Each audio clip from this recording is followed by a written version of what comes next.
All right, Dr. Shawn Baker, I've called you the king of carnivore before because essentially you are who I learned about carnivore from. I consider you an OG in the space, but you recently added some fruit into your diet, which might raise some eyebrows. That's a little odd considering your typical approach. Can you tell us a little bit about what happened there?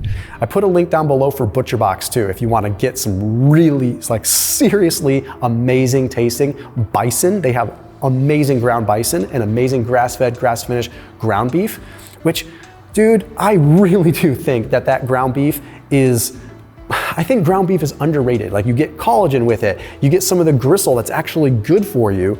But man, we throw that sucker out. That's like, we always say, oh, it's the nice cuts of meat that we want. The ground beef is where it's at. Anyhow, so that link down below gets you grass-fed, grass-finished cuts of meat. Not only the cuts of meat, but the ground beef, but also chicken options, pork options, scallops, other seafood options, real bacon, good stuff, all at that link down below, and then it gets delivered to your doorstep. So it takes one step out of the prep. Seriously, give them a shot. It's called ButcherBox. It'll change your life, at least as far as the quality is concerned. Like, if you go to the grocery store and you look at meat now, it's like bright red.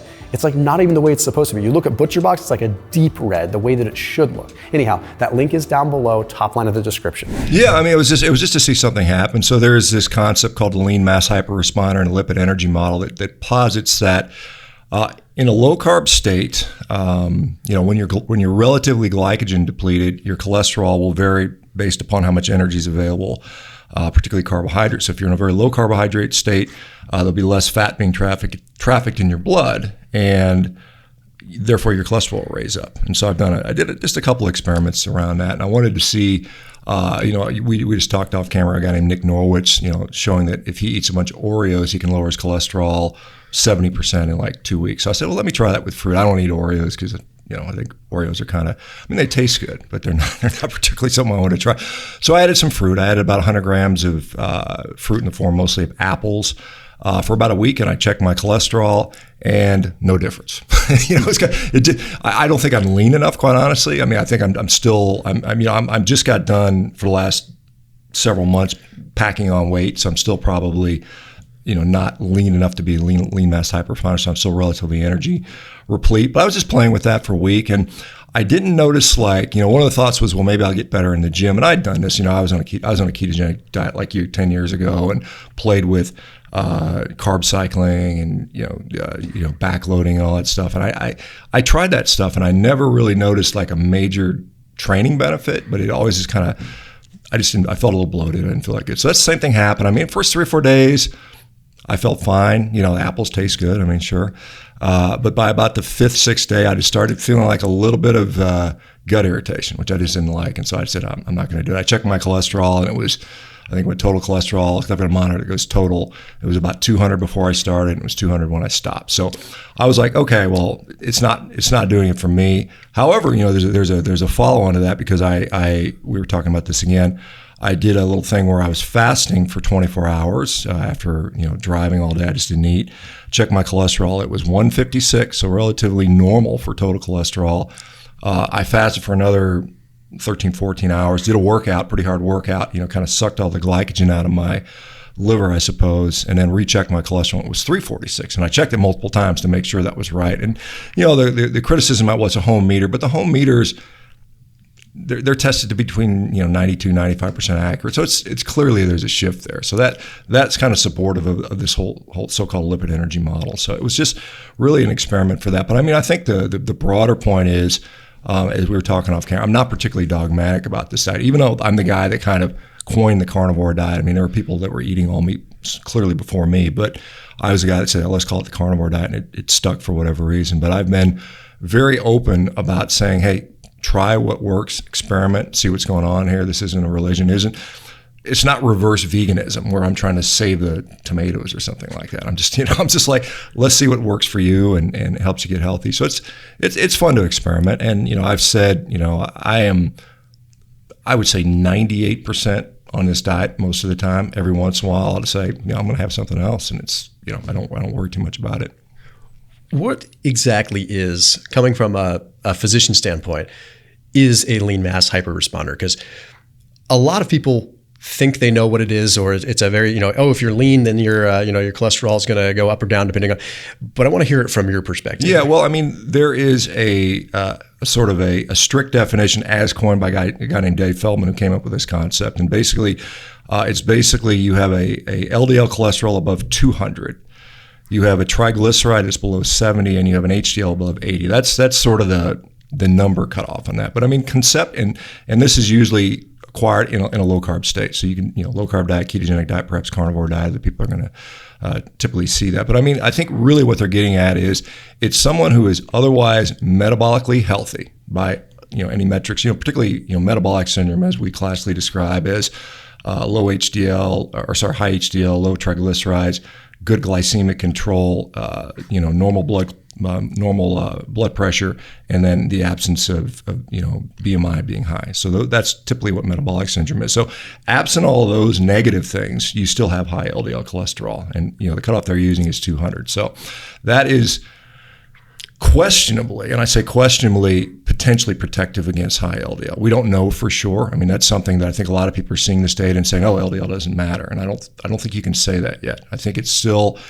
I think that sort of hypothesis is generated. I think that we could find that out. And again, the study that Matt Budoff is doing is going to be the first study to sort of really critically look at this, because we just don't have a lot of data. Most of the data on heart disease is on people that have heart attacks. I mean, this is who we're looking. We're looking at a sick population in general. So we don't have, an abundance of data on really healthy people. And so that's, this is something that Mortensen out of Denmark showed in 2022. They looked at people that had a very low calcium score, 0 calcium score, and they followed them out for several years and looking at something called MACE, or major adverse cardiac events. These would be strokes, heart attacks, need for cardiac revascularization, or sudden death. And what they found is if your coronary artery calcium score was 0, LDL cholesterol had no bearing on any of these events, over a certain period of time.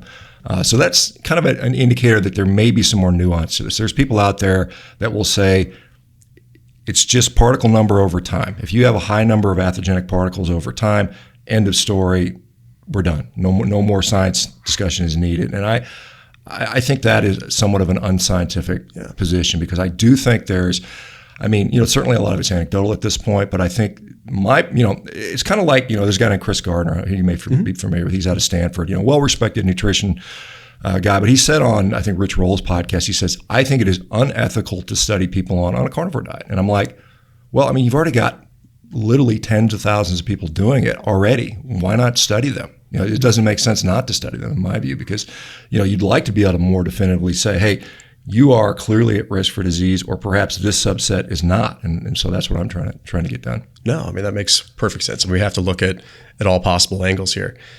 It's sometimes I liken it to, it's almost like looking at glucose and saying, okay, an athlete is driving their glucose up high all the time. Does that mean it's bad, right? Exactly. We can't just look at that. You look at some of these, what the recent data on some of these Tour de France athletes, they're finding that the optimal performance, Dr. Tommy Wood? So Tommy's awesome. Yeah. And I was talking to him when we were speaking at the CrossFit Health thing a couple of weeks ago, and he was telling me, he's like, they're finding that, getting their glucose up to 200 is optimal for these guys, when they're for that peak wattage. And 200, in no situation would we ever look at a 200 glucose and say, that's optimal, that's healthy. Yeah. And if we follow the same school of thought, he's saying, okay, well, that's the particle, that's the glucose is high, you're unhealthy. Well, sort of like you and I were talking about before we started recording, is the biggest common denominator that we seem to find between healthy people and unhealthy people is what? Training. Yeah. Well, it's interesting because, as you know, I'm trying to do these rowing records, and I tied the American record for the 1 minute row, which is just an all-out sprint, fast as you can go. It's my record. I tied my own record from last year, but I'm trying to beat that. And I was wearing a CGM, and guess what my blood glucose was right after I got off of that? Probably close to 200. 200, yeah. It hit 200. So it's it's clear. There are physiologic reasons for energy fluxes, and it depends when you sample. That's why I always cringe when I hear somebody that says, I went to the doctor, he said my total cholesterol was 202, and he puts me on a statin for the rest of my life. That, to me, it doesn't sort of match what we know about the physiology, how dynamic the physiology is. And so even if you believe that LDL cholesterol is the root of all evil when it comes to heart disease, which again I think is debatable, basing it upon one single measurement, it's like walking outside in January, here in California, say, oh, it's 40 degrees. Well, California's 40 degrees. And you're like, well, no, come back in July. It's not that. So it's really lacking the nuance that we need. If we circle back to just fruit in general, this discussion, can you see much of a reason for someone that's doing carnivore to ever add fruit in? Is there a practical application if someone has a high training demand? I mean, you train like a beast. We just trained for an hour, and I mean, you barely broke a sweat doing some pretty intense stuff. And I know you train a lot. Is there a practical application for someone? I mean, let's talk carnivore versus, say, animal-based, sure. right? Like animal-based, adding possibly some honey and not focusing on the insulin piece quite so much and being concerned with that. What's your take there? Well, I think that, certainly, I mean, there's a plethora of data that shows carbs can aid performance. I mean, that is undeniable, right? I mean, again, who is the athlete we're testing in? I think people that are chronically adapted to carbohydrates are going to do better with carbohydrates. I think that's just the reality of it. And most people, probably 99% of the people out there that train as athletes are adapted to carbohydrates. Now, I think we're finding out that, and there's a guy named Phil Prims who's talked about this quite extensively, that what is driving down the performance in the absence of carbohydrates? Is it glycogen depletion? What is turning out is, like when you see people bonking, like when they're doing a marathon, it's probably more related to blood glucose. And so, once their blood glucose starts to drop, 70, 60, something like that, they start to have diminished performance. And so they talk about a minimum effective dose for carbohydrates. So maybe instead of needing, 60 grams an hour, 80 grams an hour, like a marathon runner might do, they might be able to get away with 10 or 15 grams. And so there may be some utility for, smaller amounts. But again, you have to look at who's the person. If I'm suffering from an autoimmune disease, hypothyroidism, IBD, IBS or something like it, where 20% of Americans suffer from that, then I think you have to look at what is the overall effect. For me, I'm an old guy. I'm almost 60 years old. I've been through the ringer as an athlete. I've abused my body, not like do drugs or anything like that, but just training hard over the years. And so I have aches and pains. When I consume carbohydrates, I just don't feel as good. I feel more inflamed. And so it's counterproductive for me, in an overall package. Like if I don't feel like training, I'm not going to get a very good workout. But if I feel good every day, I'm going to train better and train more frequently with more intensity. But I do think that, carbohydrates, for instance, I think there's pretty good data that shows it helps with appetite. I mean, with consuming more food. This, Stan Efferding, right? He's a vertical diet guy, and he's training guys like Brian Shaw and Thor Bjornsson, all these big guys that have this huge eating demand. And so I think it helps us to eat more. When we talk about muscle building, it's training is by far the number one thing. I think Stu Phillips and other guys have shown this repeatedly. Training is what's going to just, you need training to grow. There's no doubt about it. Diet is second fiddle on that side. I mean, diet is still important. Then it's protein, and then it's calories. And I find it easier to eat more calories when I consume carbohydrates. I don't know about you, but for me, that's the case. Now, I can eat a lot of steak. I mean, I can pack it away, but it's a struggle. I can do it, and I do that. I think that, as I mentioned, power output better with carbohydrates. I mean, there's studies on cycling performance that show that. But again, over a period of 6 months, a year, and I think the biggest thing that I found as an athlete, and I've talked to a number of guys, NFL guys, professional fighters, rugby players, soccer players, ultra marathon people, triathletes that have done carnivore successfully. It takes them a while. It may take them 6 months to adapt to that level of training demand before they can truly, I think, thrive on that. But I often tell people, if you're going to use carbohydrates, and you're concerned about any negative effects, and a lot of people, there's no negative effects. They do great with that. But if there are, find out what that minimum effective dose is. And it could be fruit. It could be, for me, I don't think carbohydrates are necessarily poison. I don't think glucose is poison. We make it. I mean, we talk about people saying, well, our liver makes cholesterol. How can that be bad? Well, our liver also makes glucose. How could that be bad, right? I mean, obviously at super high levels, it's a problem, but you need it for brain function, adrenal function, testicle function, red blood cell function, all the things that are primarily dependent upon glucose. And so finding out how to sort of optimize your glucose utilization with, minimal dose. Like for me, if I consume carbohydrates right now, my blood glucose will shoot through the roof. Yeah.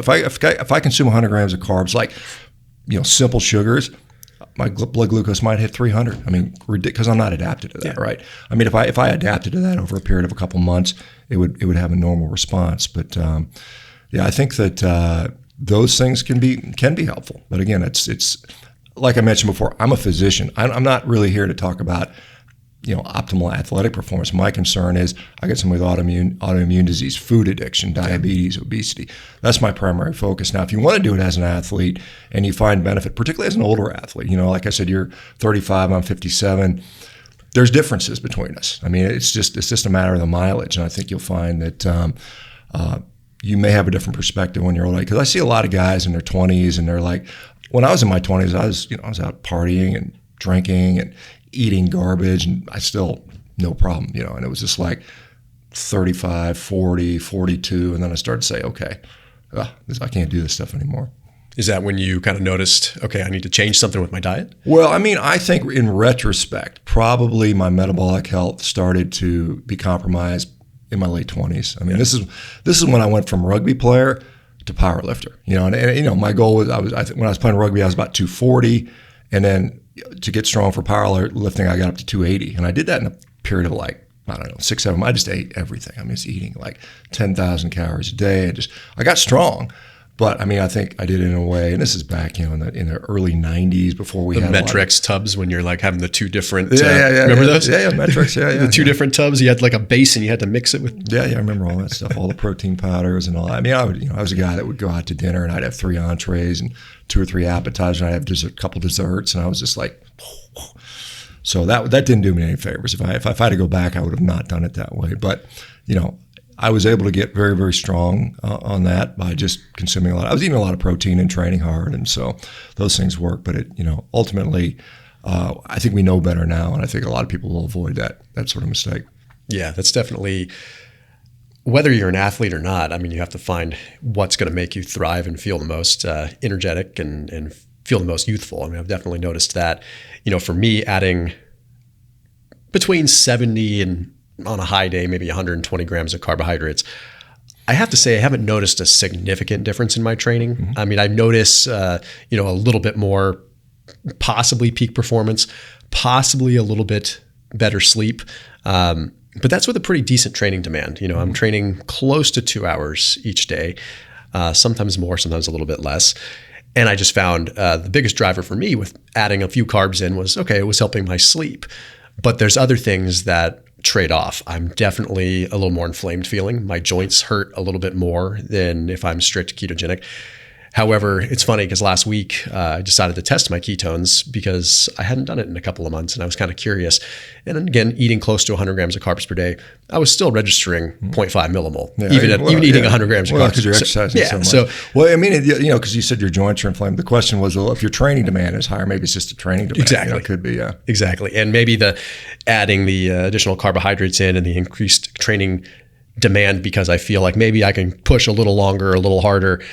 I'm just putting more mileage on my joints, and maybe that's not the answer, right? It's interesting because you mentioned the calories thing. I actually find that a lot of times when I add carbohydrates into the mix, I tend to decrease my fat intake, and I do this whether it's right or wrong. And I want to ask you about the Randall cycle in a minute because I come from this weird school of thought, and maybe it's inaccurate that if I'm eating carbs and fats together, it just doesn't seem.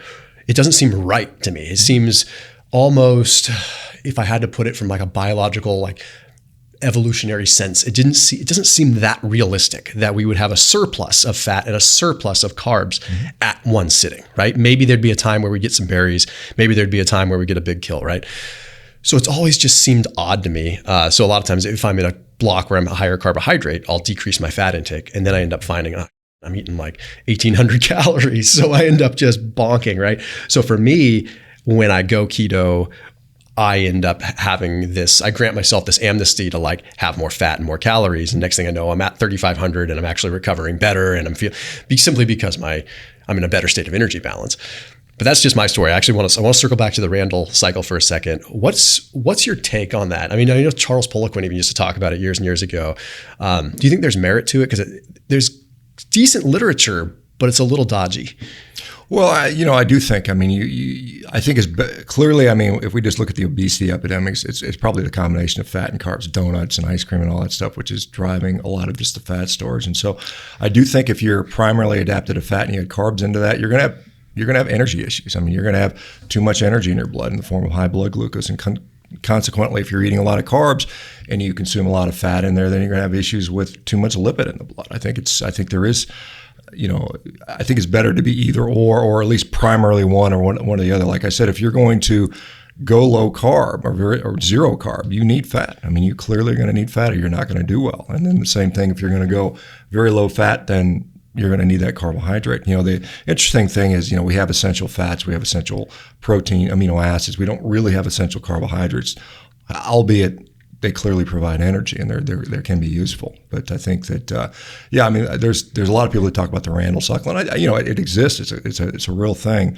and I do think that we often preferentially do. Like you said, you're in no man's land. Now obviously, what you're doing, building muscle. I mean, I just, I'm the same way. I like to be strong. I like to be functionally fit. I like to be doing those things. This question is that a normal human being? And I think probably not, quite honestly. There weren't, if you go back, if you look at any, and we don't have a lot of data on prehistoric stuff, but indigenous population, no one's walking around with six packs and jacked. I mean, they're just not. I mean, they may be lean, but they're walking around at 10, 15, 12, 15, 18% body fat typically. So it's kind of like, what are you trying to do physiologically? Is it sort of not really normal human physiology, which I think it isn't. So I think you have to have different, there's different things you have to do for that, which may not be normal physiology. Yeah, it's so interesting because Mark Bell and I were just texting back and forth yesterday talking about that. Like, what is a human designed to do? We were probably like carrying things over long domains, the occasional push of something heavy, pulling of something heavy. We certainly weren't sitting there doing reps and reps and reps of things. Mm-hmm. And so is the kind of training we do today even comparable? Probably not even close, let alone carrying mass. So to go back to this complete ancestral way of looking at things may not make total sense if the lifestyle that you're living isn't exactly that, right? Mm-hmm. That's where I kind of feel like, okay, yeah, if you're training hard, like I don't think it's unacceptable to have carbohydrates in the mix. I mean, that's a fairly... Well, I mean, even in my book, The Carnivore Diet, I specifically say humans are omnivores. I mean, I specifically said that I think there's also this concept of a facultative carnivore where we sort of do really well on a mostly meat diet. But literally, if they had Twinkies growing on the trees 50,000 years ago, we would have eaten them clearly, because they taste good, right? I mean, we ate whatever was available to us, and we were seeking out energy. We weren't seeking out vitamin C or vitamin D or magnesium. We didn't know about that stuff. I mean, no one had a concept of that. We just ate what intuitively tasted good to us, and I think it was, obviously animal fat. I mean, I don't know about you, but I find a fatty steak to be very, very viscerally satisfying. I just think that's hardwired to us. Yeah. And I also think, you would have clearly come across fruit. You would have eaten that. I think that's undeniable. Now, again, the question is how readily available was it? It depends on where you were. I know there's people, in the tropics. Yeah, you've got it year round. I mean, but if you lived Europe, North America, it's undeniable that the evolutionary past, if you believe in evolution, I know a lot of people don't, was mostly Ice Age times, for the 200,000, 300,000 years that Homo sapiens were supposedly around. So that's, how much you had access to it is debatable. What's sort of your take? I want to circle on this because this is on various cuts of meat, wild caught meat, say, fresh wild game meat versus some of the hormones that are in meat. Is it a negligible thing, grass-fed versus grain-fed? Like, what's sort of the soup to nuts on shopping for beef or shopping for meat? Like, is there a cream of the crop, whether you are carnivore or not? First of all, let's just talk about just meat in general. Mm-hmm. What would you say, Shawn Baker's scale, like cream of the crop all the way down to potentially lowest quality? Yeah, well, there's definitely quality differences. Qualitatively, you can look at nutritional labeling and you can see a difference between animals that are pastured and foraging and finished out. They have, it's interesting because we talk about phytonutrients. We've got polyphenols and berries and all these different things, tannins and whatnot. But actually, this is work of Stefan Van Vliet, Fred Provenza, and others, Utah State and Duke. Meat has polyphenols. Meat has phytonutrients, and ones that are sort of pasture finished, that have a diverse forage have a greater concentration of that. So we know those compounds that we think are conditionally beneficial to us. We're like, well, why am I eating all these carrots and berries and, colorful foods? It's because of these different compounds. Meat has those things, and they tend to be very bioavailable, which is interesting. So I think from that aspect, clearly that type of meat is superior, from saying I want to get these nutrients. Now, what does that mean clinically, right? And so I'm very much, there's a lot of mechanistic stuff out there. I mean, you show studies all the time. These research show that this raised some hormone level or some inflammatory factor, and therefore we can extrapolate and assume that's going to result in a better outcome. Well, maybe not. It's hard to say for sure. So I just look at, I got sick person over here and they eat this and this is a result. And so what I've seen over the years, and I've literally, I collected data on 12,000 people. Harvard University collected data on a couple thousand people. The outcome between somebody eating a grain-fed beef and grass-finished beef, not significantly different. So I can't, in good conscience, tell people, hey, you should only eat, regeneratively raised meat for your health. However, there are environmental benefits. There may be some benefits there that we just haven't been able to see yet. I think it's worth trying. Again, this is very individual. But I mean, when somebody says, don't eat that poison meat from the grocery store, I'm like, well, yeah, but I know people that do that and reverse their diabetes and put their autoimmune disease in remission. So I'm not going to sit there and do that because it would exclude a lot of people. Yeah. It's like the same thing when you see people like, Liver King and guys, like they're just gorging on raw liver and testicles, and people are like, I could never do that. And I'm like, you don't need to do that. Yeah.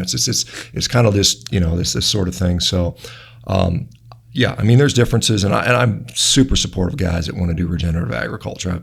I've interviewed lots of them. I promote those guys all the time. I think they're doing a great thing. I think we should do more of it. Our government should subsidize some of that so we can improve the environment that way. But is it essential for improving your health? Doesn't appear to be. Yeah, I mean, clearly we've seen that people can survive on all meat. Is there a less than optimal way to do it? Like if someone said, okay, I don't like red meat, but I want to do carnivore, like, are they going to be missing out on a lot of essential like micronutrition? That's it's interesting. Again, this goes back to practical experience. Most people that I've seen do this successfully long term tend to focus on some form of red meat, whether it's beef, whether it's lamb, whether it's some wild game meat. I mean, there's a few people that I have not seen anybody successfully do it on all white meat. I just haven't seen it. Now, if you look at go back into the historical stuff in the context of a guy named Vilmar Stefansson, who was this Arctic explorer, lived up with the Inuit for a dozen years back in the early part of the 20th century.